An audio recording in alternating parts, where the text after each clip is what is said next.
Hello साथीहरु नमस्ते तपाईहरु सबैलाई सुधिर्स क्रिएशन्स युट्युब च्यानलमा स्वागत छ। साथीहरु धेरै दिनको अन्तरालपछि आज मैले तपाईहरुलाई यो यस्तो नयाँ किसिमको भिडियो लिएर आएको छु। तपाईहरुले भिडियोलाई अन्तिमसम्म हेरेर साथ दिनु होला।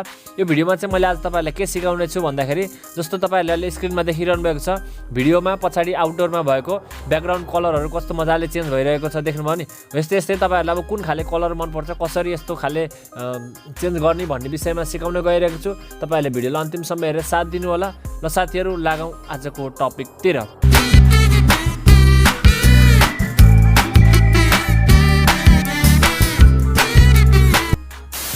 र साथीहरु सर्वप्रथम तपाईहरु सबैलाई हाम्रो युट्युब च्यानलमा स्वागत छ।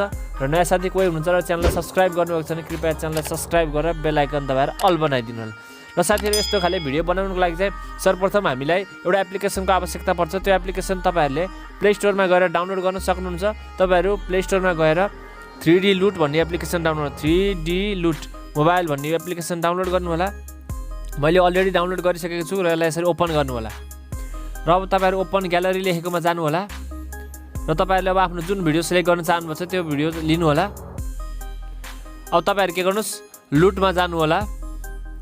लुटमा गएर तपाईहरु यता यता सार्नु होला।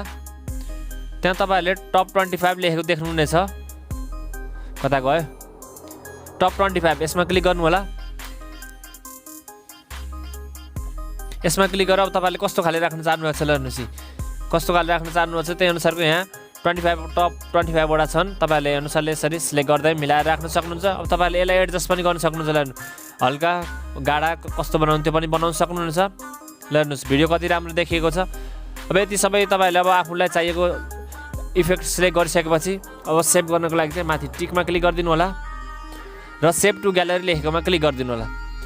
यति भइसकेपछि हाम्रो यो भिडियो गएर ग्यालरीमा गएर सेभ गरेर बस्नेछ। आशा छ साथीहरु तपाईलाई यो भिडियो मन पर्यो होला। भिडियो मन पर्यो लाइक कमेन्ट शेयर गर्नु होला। र तपाईहरुले कुनै भिडियोको ट्युटोरियलहरु चाहनु भएको छ भने तपाईहरुले टिकटकमा मलाई मेन्सन गरेर यस्तो खाले भिडियोको ट्युटोरियल चाहियो भने भन्नु होला। त्यस्तो ट्युटोरियल तपाईहरुको सामु मैले छिटै लिएर आउने छु।